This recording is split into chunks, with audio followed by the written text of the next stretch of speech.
Welcome to the Whiskey Vault. I'm Daniel Whittington, Chancellor of Wizard Academy and Whiskey Marketing School. Today we're going to talk about not being the only one who knows all the things, and then it doesn't matter if you don't know all the things.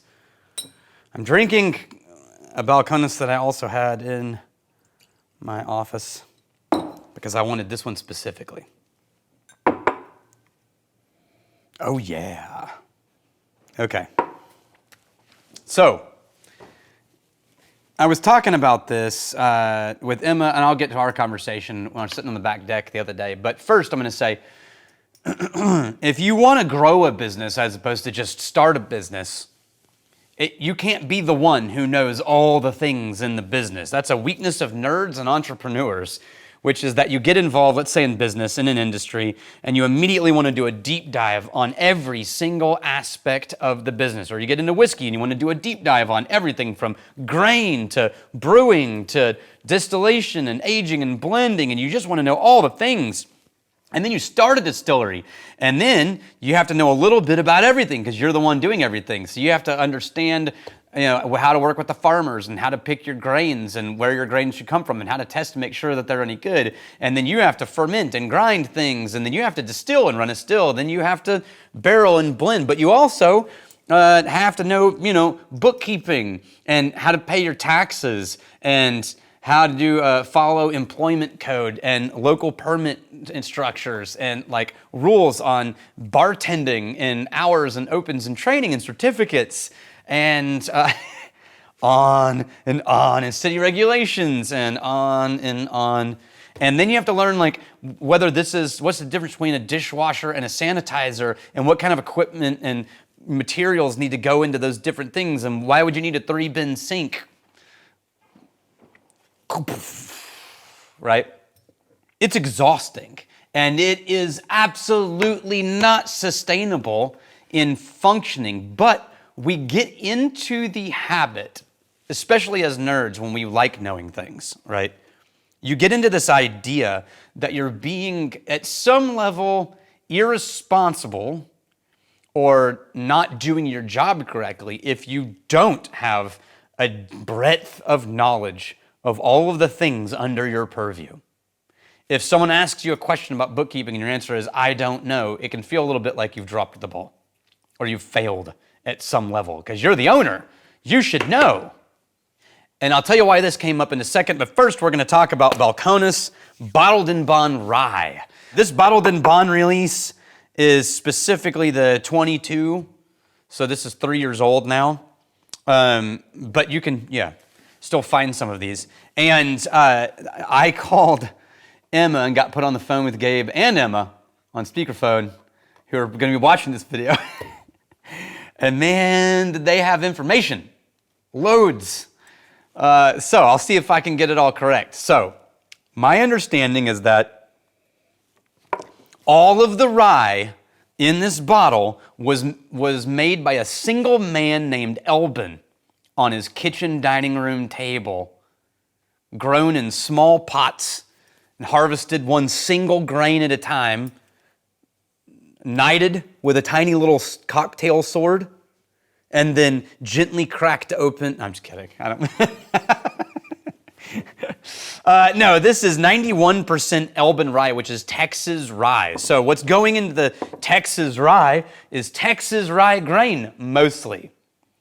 And then that remaining 9% is split between 3 different rye grains, all from Weirmann's, which is a German company. So they said 5% Cara rye, which is kilned up to a roasted level of darkness, and then it's an SRM level, which is just standard reference.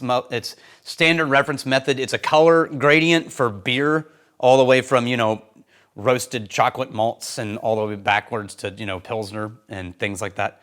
And then 2% Weirmann's chocolate rye, which was also kilned, and then 2% Weirmann's roasted rye, which was roasted up to roasted levels. So the 9% kilned roasted combo is what's giving a lot of these, I would argue, really dominant notes that you pick up when you first pick up the glass. So in my first reaction to the glass when I pick it up, I'm getting all of those really dark, chocolatey but there's almost a cream note in there.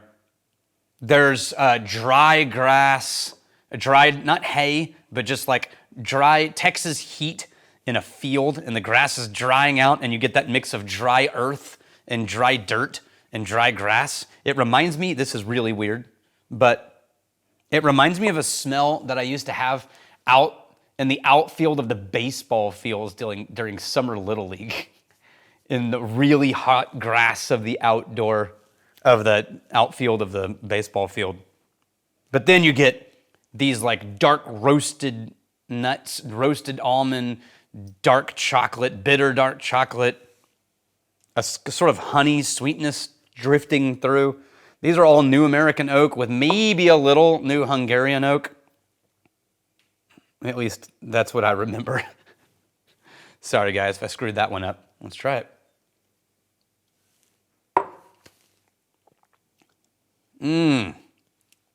Oh, there it is. So there's this note in there that is straight up coffee. When I sip on this one, I take a sip and it goes through all those dry grain and rye spice and like dark bitter cinnamon. And then all of a sudden it just shifts gears straight into iced coffee, like iced chocolate coffee, espresso, dark chocolate. And then there's this little bing J-hook of licorice, like a black licorice.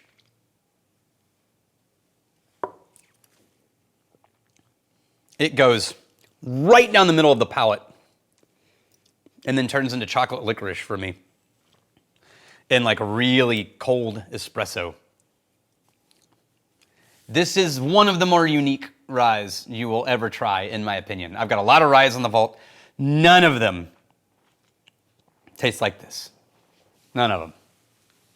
Oh man, it just stays with you like a peated whiskey. It just stays with you forever. Remember our video about, actually we may not have gotten to it yet, but I'm going to do a video on one person's weed is another person's flower. There are categories where people call this a fault, and there are categories where people go, I'm looking for this thing, and they just nail it. And so if you come into this thing expecting bullet rye, you're going to be in for a surprise, my friend. But I love it. It's a wild adventure. It's the peated whiskey drinker's rye, I think. All right, so I was sitting and talking with Emma on the deck, and we were talking about how often, so our favorite part of the process for both Emma and I is blending. That's our favorite part. I enjoy distilling. I think I enjoy it a little more than Emma does, but not a lot. Like once you kind of get it down and you've got your product, then you're just executing buttons. Now you're in the manufacturing business and all the mystery is over with.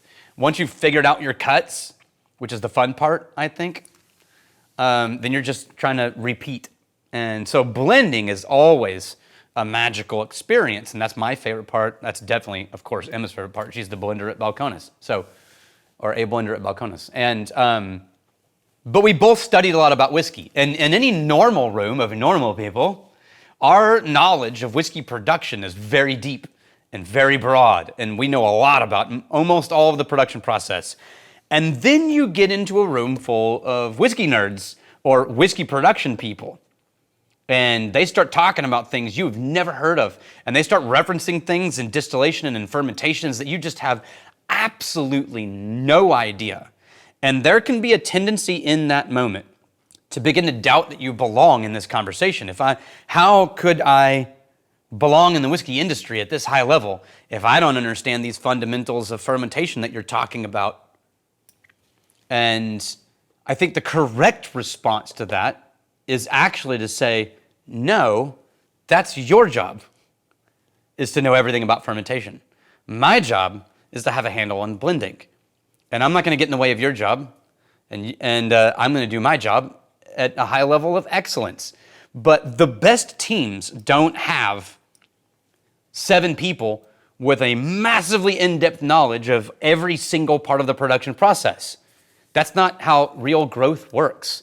A great team with the ability to grow and scale and go beyond themselves and accomplish things bigger than themselves is when each member of the team has a focused specialty and a relative knowledge of the other categories, mainly in how what they do overlaps and interacts with it.